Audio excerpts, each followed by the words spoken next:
ഇന്നത്തെ നമ്മുടെ വിഷയം ഏതാനും സാധാരണ കാണുന്ന രോഗങ്ങളാണ്. വാതം, പുഴുക്കടി, വൃക്കരോഗം. ഇവയ്ക്കുള്ള ഒറ്റമൂലികൾ ഏതെല്ലാമാണ്, അതിലൂടെ നമുക്ക് എങ്ങനെ രോഗപ്രതിരോധ ശക്തി നേടിയെടുക്കാൻ സാധിക്കും എന്നുള്ളവയെക്കുറിച്ചാണ് പറയുന്നത്. വാതത്തിൻ്റെ അസുഖം എല്ലാവർക്കും തന്നെയുണ്ട്. വാതത്തിന് ഈ ഉഴിഞ്ഞയുടെ ഇല അവണക്കെണ്ണയിൽ വേവിച്ച് പുരട്ടിയാൽ സന്ധിവേദനയും വാതത്തിൻ്റെ നീരും ഒത്തിരി കുറഞ്ഞു കിട്ടും.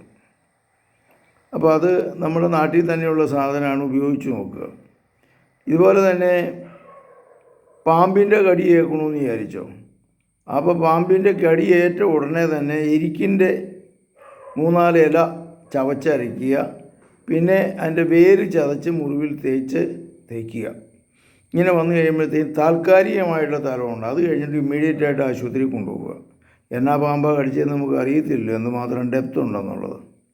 പുഴുക്കടിക്ക്, വിരലുകളുടെ ഇടയിലുണ്ടാകുന്ന പുഴുക്കടിക്ക് എരിക്കിൻ്റെ കറി ഒഴിച്ചാൽ ഒത്തിരി ഗുണം കിട്ടുന്നതാണ്. പുഴുക്കടി ഒത്തിരി മാറിക്കിട്ടും. വേറൊന്നാണ് വൃക്കരോഗത്തിന് ചിറ്റമൃത് എന്ന് പറയുന്ന അതിൻ്റെ വള്ളി ഇടിച്ച് പിഴിഞ്ഞ് നീര് 1 ഔൺസ് വീതം ദിവസേന കഴിച്ചു കഴിഞ്ഞാൽ വൃക്കരോഗം ഒത്തിരി മാറി കിട്ടുന്നതാണ്.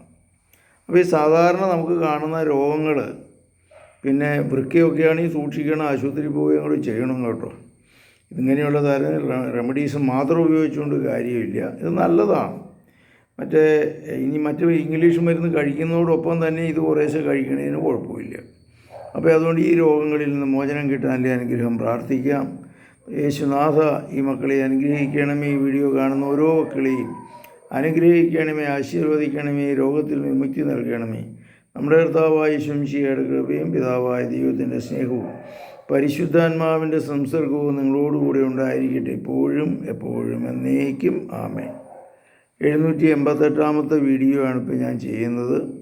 ഇത് നിങ്ങൾക്ക് ഇഷ്ടപ്പെട്ടെങ്കിൽ ലൈക്ക് ചെയ്യുക, മറ്റുള്ളവർക്ക് ഷെയർ ചെയ്യുക, സബ്സ്ക്രൈബ് ചെയ്തിട്ടില്ലെങ്കിൽ സബ്സ്ക്രൈബ് ചെയ്യുക. ഇത്രയും പറഞ്ഞുകൊണ്ട് എൻ്റെ വാക്കുകൾ ഉപസംഹരിക്കുന്നു. ദൈവത്തിന് സ്തുതി.